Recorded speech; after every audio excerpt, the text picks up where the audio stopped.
Technology, which can connect us, can also divide us in ways that limit human interaction, which is so integral to our healthy development as individuals and as societies. Lately, I've done a little experiment. I've made it a point to stop such students and greet them in a friendly manner, if only to give a moment or two to actual human communication as they walk alone to class.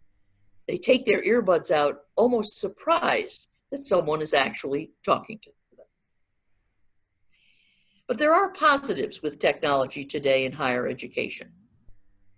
I think about your own country with its 6,000 inhabited islands, and my country with its wide expanse of more than 3,000 miles. In both of our countries, getting the benefits of higher education out to people at a distance from our towns and cities, like Jakarta, has always been a challenge. For countries like ourselves with travel challenges, one of those factors has made things be a have and have not situation. If you live close by to a town or a city with a college or university, you have the chance for higher education. If you didn't, well, then you didn't have that chance. But technology is now closing that gap. Through the ability to offer courses, certificates, even entire degree programs online, we can now reach out to those for whom distance prevented such opportunities. Now, I suspect that there are some of you in the audience who have your doubts about the possibility and quality of higher education done online. I have to confess that I once shared that skepticism. But my own experience in the last few years, both of learning online and teaching online, has put that worry to rest. And as at my own institution, and I imagine at some or all of yours, we develop more and more such possibilities for students. The chance to benefit a wider percent of our citizens with the gift of higher education holds great promise to uplift our societies as only education can.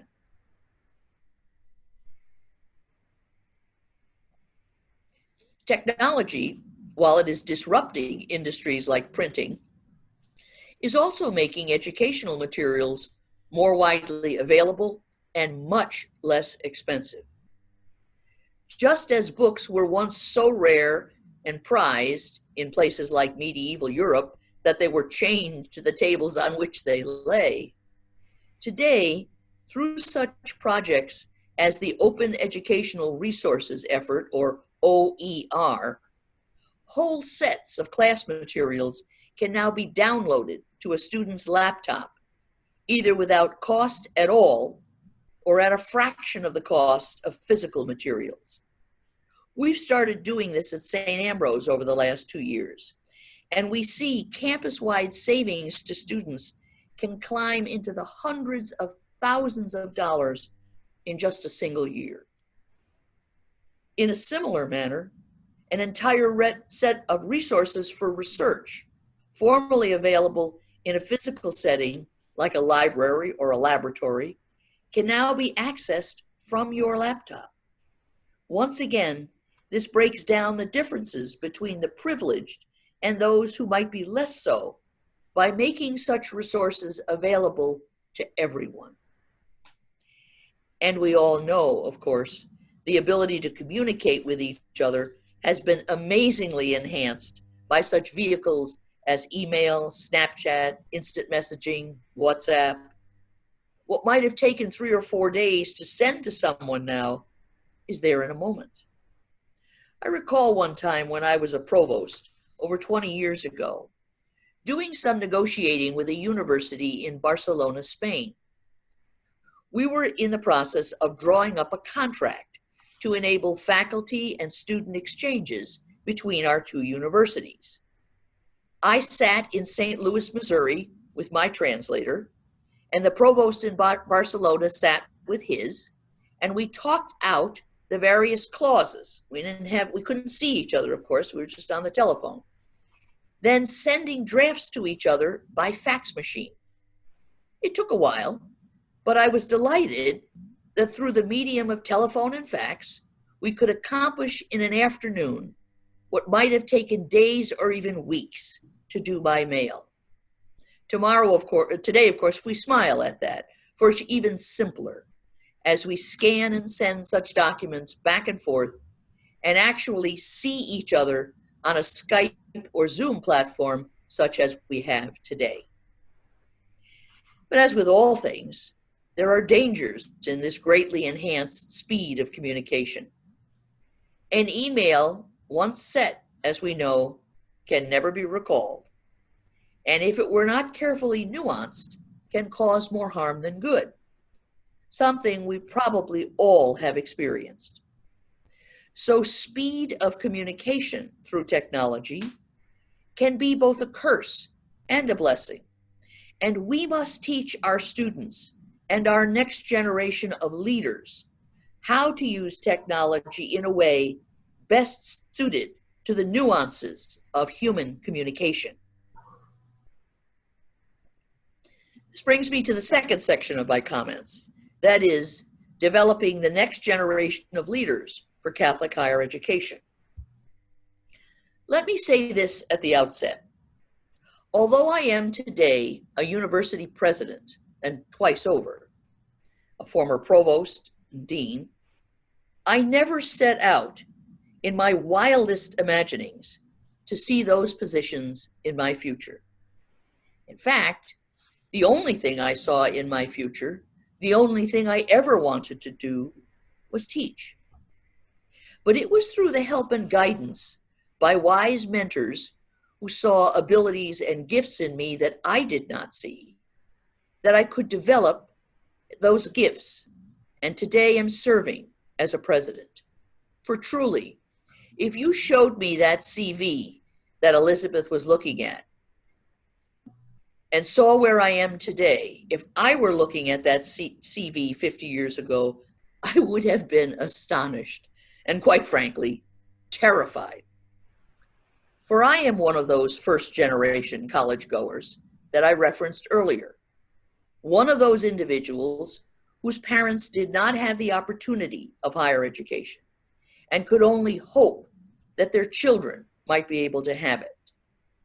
Neither of them had the monetary resources to send us to college, but they prized us and prized it, and they raised us in a home where study and academic success in elementary and high school might possibly lead to scholarships and the goal of higher education.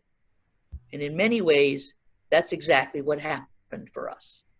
In my own case, I discerned the call to religious life when I was in high school and entered the Sisters of St. Joseph of Carondelet right after I graduated. This was a congregation founded in France in 1650 at a time when the church did not look favorably at all on women religious ministering outside the cloister. And yet this was the call our earliest sisters felt, to be out and about in ministry. So they worked quietly with a Jesuit priest, Father Madai, who helped them write our rule and live religious life.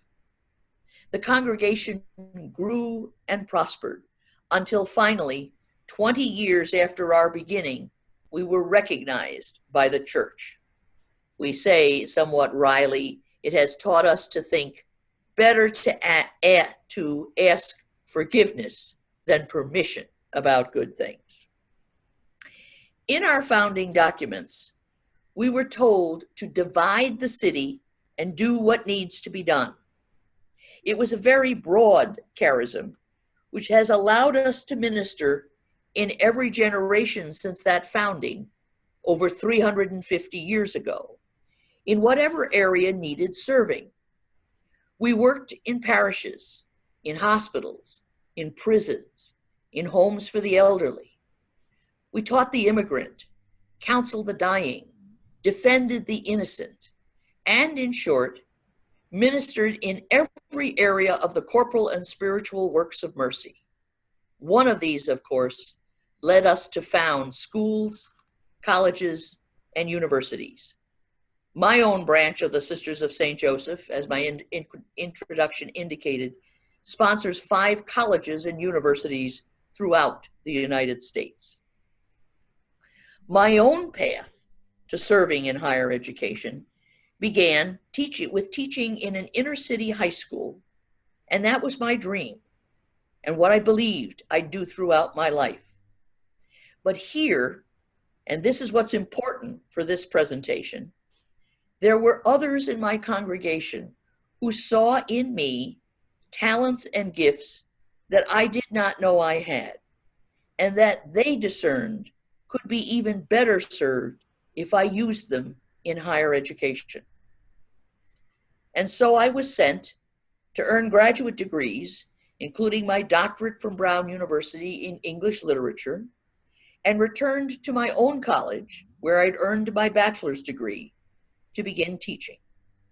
And I discovered that I loved it, and later became a department chair, a division chair, a dean, and a provost, each time being encouraged to take the next step by those who saw gifts in me for those positions. Each time I took such a step, I made sure that I'd be allowed to at least to teach a little bit, so that this first and abiding love of mine could always be part of my ministry. Finally, again through the encouragement and mentoring of wonderful higher education professionals, both men and women, I was led to the presidency, which still allows me some teaching, and which has proven to be a rich opportunity for me to serve Catholic higher education on a broader scale. So what is the message I would like to share with all of you? It is this: higher education leaders are not born, they are made. And they are made by being mentored and encouraged, by having individuals like yourselves, senior leaders in Catholic higher education in Indonesia, having you reach out proactively to younger professionals to teach, encourage, and mentor them on their way to move into the positions you hold today. Yes, in fact, that is what you and I should be doing every day, finding younger colleagues with potential and being active in developing them so that they may achieve their potential and, in fact, take the very jobs we hold today. I have done this now with a number of younger colleagues, and here is what I have learned in so doing. They will not lead the way you and I lead. That's because they are different from us in so many ways. Not the least because as millennials, they have been deeply affected by the technological advances and challenges that I have been sharing with you this morning. They will not, for instance, be paper dependent the way we were. They will come to their mentoring sessions with you, for instance, as they come to me, not with a pen and a pad, but with a tablet or a laptop, and they will take their notes about the conversations that way. You and I have to learn to be comfortable with that. They see the world differently, and if you hope to mentor someone to be just like yourself, I would say that's a mistake. Rather, help these young professionals concentrate on the gifts they have. Give them opportunities to use those gifts by gradually introducing them to more challenging responsibilities. Help them when they make mistakes in those new responsibilities, and they will make mistakes just as you and I did and still do. Help them to learn from those mistakes. For we all know that sometimes the best learning takes place when we examine how mistakes happened and how we can prevent them in the future. In my own life, I have had very patient mentors who helped me in that way, and it gave me the confidence to try even more challenging positions because I knew my mentors would be there to assist me. I ask you, make the time for them to discuss with you real-life cases in higher education management, especially those you have learned from, and including those where you might have made some mistakes. This can help them build the confidence they will need to risk moving outside their comfort zones to try the next step in higher education leadership. People do not know about leadership skills. They need to be shown them and talked about explicitly by you and others like you. Equally important, I would ask you not to just mentor people who are just like you. If you, for instance, are a woman, make sure you keep your eyes open for both women and men with such potential. In my own life, I have had men and women mentor me, and I've had the privilege of mentoring both men and women. If you are a man, it's probably even more important that you do so, since women tend to be underrepresented in the upper levels of higher education leadership. In my own history, I have almost always been in a minority as a woman, whether as a dean, a vice president, a provost, or a president. It's getting better, but it still has a long way to go. So be certain that you are not overlooking whole segments of the population when you search for new leaders. And I would assert that this is part of your responsibility as a senior leader. Be proactive. Each of you should be able to point to a few rising individuals that you are assisting. If you're already doing that, that's wonderful. Please keep it up. If not, then please start. And if you are unsure how to do it, how to mentor, look around and see which of your colleagues is already doing it well. Seek their guidance. It is not difficult to learn. It's just important that you make this a priority in your professional life so that we may have the leaders we need in Catholic higher education. For as you know, time passes quickly, and you will come at some point to the end of your career, even as I will be doing in the not distant future. I want to be able to point to some younger colleagues who were helped in some small way by me, even as I was helped by others. Remember that leadership, while sometimes tied to a position, is so much more than just management. It's the ability to influence others beyond formal positions. And when you spot that in a younger colleague, reach out and invite him or her to consider developing that leadership potential even more. Please invite them. As I end my formal remarks this morning, I would say that the challenge for us all is to realize that the younger generation of millennials, while different from us in many ways, brings gifts of insight, energy, and innovation that we must encourage and mentor. We cannot, in higher education, simply continue to do things as we've always done them. We can, if we have done this mentoring, step aside gracefully, knowing that we have helped this talented generation bring those gifts of insight, energy, and innovation to the leadership of Catholic higher education in the 21st century. Thank you very much.